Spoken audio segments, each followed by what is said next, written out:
What is up with you guys here today? This is your boy Wale, aka Wallbot 5000, and what we're going to talk about here today is the Sony A7II, the camera that's been out for quite some time, but it's 2020 now. And is this camera worth getting in 2020? Now I'm going to talk about my personal experiences from having this camera, as it's been one of my main cameras for the last 2 years.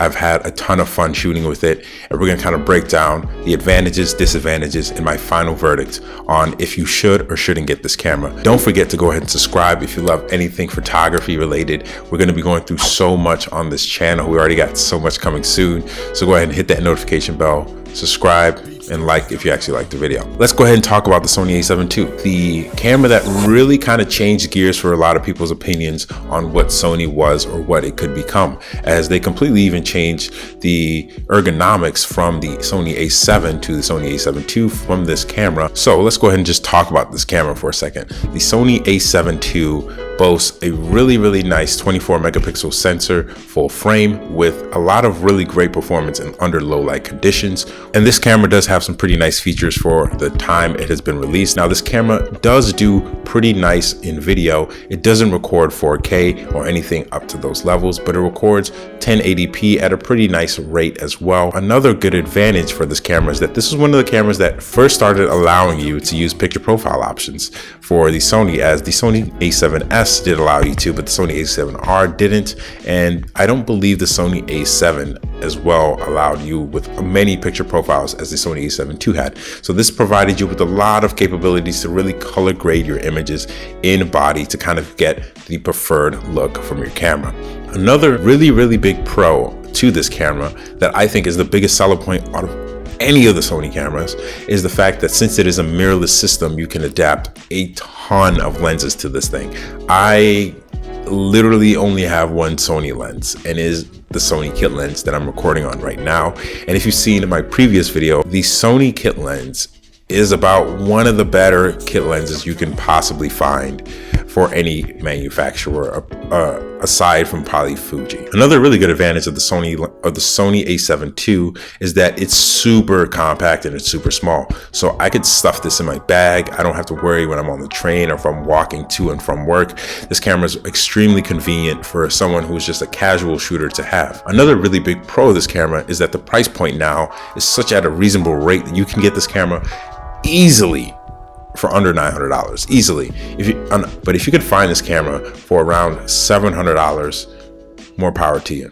Now we're going to go ahead and talk about some disadvantages to this camera, because I'm going to be honest, there's some setbacks with going with the Sony A7II. Now, one of the bigger setbacks to this camera, to me personally, is the color profiles that are built into the Sony camera. I've tried to watch a ton of videos of people kind of breaking down their system of how they go about getting better looks or better grades out of their Sonys, which definitely does help, but it is a knock on the Sony A7II with the color correction and the color profiles and just the way it overall renders images in the colors. It's just not the best option out there. There are tons of options from Canon to Fuji to Nikon that I would pick over the Sony in terms of what I'm getting out of my raw images.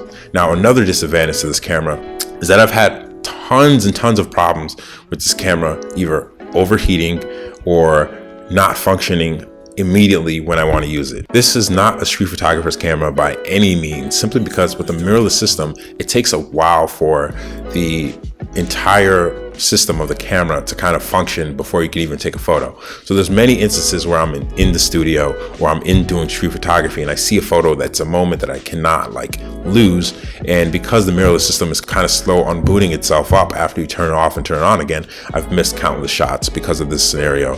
So that is one disadvantage to this camera. Another disadvantage as well is that you're gonna have to have at least 3 full batteries minimum if you're thinking of doing anything that involves more than one particular photo shoot a day. It's just bound to happen. With the mirrorless systems, they seem to tend to overheat a ton. And this is not just necessarily a Sony problem. This is just with all mirrorless cameras.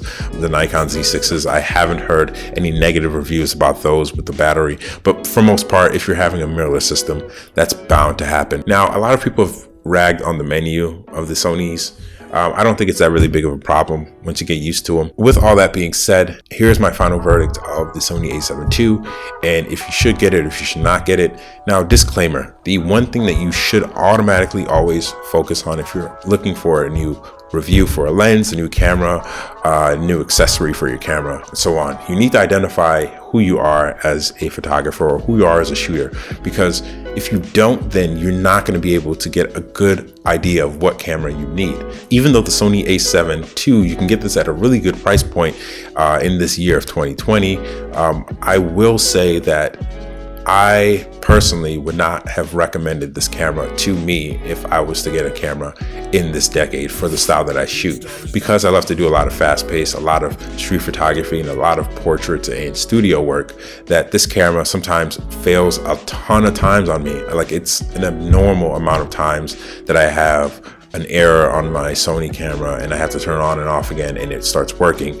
And I've just missed a couple more shots than I would like to with this camera. Now, if you're just a casual shooter who's just looking for something really quick, really fun, and really compact and light, I would say the Sony A7 II is a camera that you should definitely look towards getting. It's a steal at the price point that you can probably catch it at. But yeah, that's my verdict for the Sony A7 II.